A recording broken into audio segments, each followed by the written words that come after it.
తారీఖు జనవరి 7 తారీఖు అంటే తెలంగాణ రాష్ట్రంలో కొత్త ప్రభుత్వం కొలువుదీరి నెల రోజులు గడిచింది. 30 రోజుల పాటు ముఖ్యమంత్రి పదవి కాలాన్ని పూర్తి చేసుకున్నారు గౌరవ ముఖ్యమంత్రి రేవంత్ రెడ్డి గారు. అలాగే ఈ 30 రోజుల కాలంలో ఒక నెల పర్ఫార్మెన్స్ పైన మీ ప్రజాభిప్రాయాన్ని కోరుతాం. ఎందుకంటే ఈ 30 రోజులలో ఏం చేసిండు ముఖ్యమంత్రి గారు? ముఖ్యమంత్రిగా బాధ్యతలు చేపట్టిన వెంటనే ఫ్రీ బస్ సర్వీసెస్ మహిళా లోకానికి అందుబాటులోకి తీసుకొచ్చిండు. అలాగే ఆరోగ్యశ్రీ సేవలను 5 లక్షల నుంచి 10 లక్షల పరిమితికి తీసుకుపోయిండు.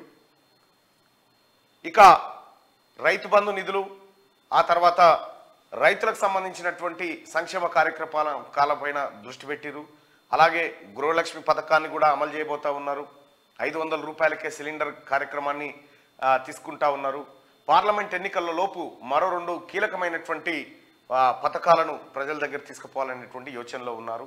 అయితే ముఖ్యమంత్రిగా ఆయన ఇప్పటికీ కేంద్రంతో సంప్రదింపులు, కేంద్రం నుంచి రావాల్సినటువంటి నిధుల వాటా విషయంలో వివిధ కేంద్ర మంత్రులను కలవడం జరిగింది, ప్రధానమంత్రిని కలవడం జరిగింది, మాజీ రాష్ట్రపతి రామ్నాథ్ కోవింద్తో సహా అనేక మందిని ఇలా కలవడం జరిగింది.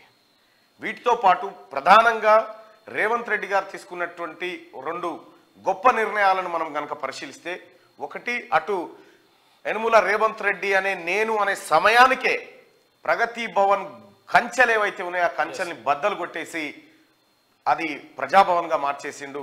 ఇది గడి కాదు, ఇది ప్రజల భవనం అని చెప్పి దాన్ని మార్చేసిండు. అక్కడ అదొక గొప్ప కార్యక్రమం. రెండోది, నేను ఎక్కడికైనా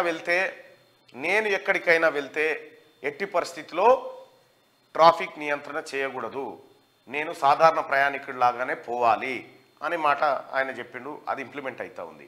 మూడో అంశం ఏంటంటే, ట్రాఫిక్ చలాన్లు ఏవైతే ఉన్నాయో ట్రాఫిక్ చలాన్ల పైన భారీ రాయితీని ప్రకటించి ఆ వాహనదారులకు ఊరట కల్పించేటువంటి ప్రయత్నం చేసినారు.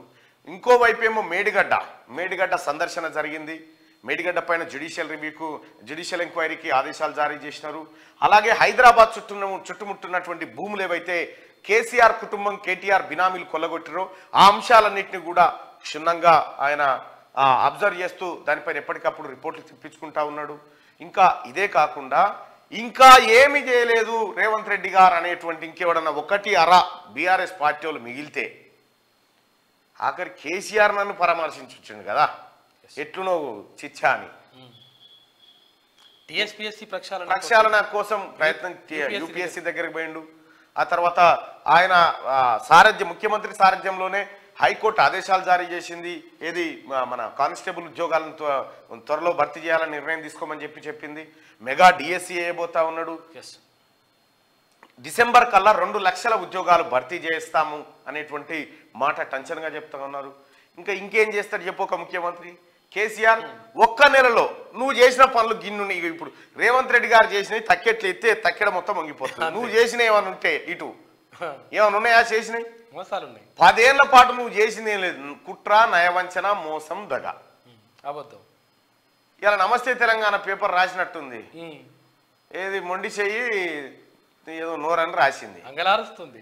ఇంత బాధ అవుతుందో పాపం ఆమెకు. అలివి తింటలేడు. అప్పుడేమో అధికారంలో ఉన్నప్పుడు ఇక వాటి గోలేసుకో అంటే తట్టుకున్న మింగేదట, వెళ్ళదు గిలదు అంటున్నట. అంటే గా పరిస్థితికి వచ్చింది. అంటే పవర్ దూరం అయితే ఎటువంటి పరిస్థితి ఉంటుందో మీరు ఒకసారి చూడండి. ఫిబ్రవరి నుంచి కలుస్తా అంటుండు.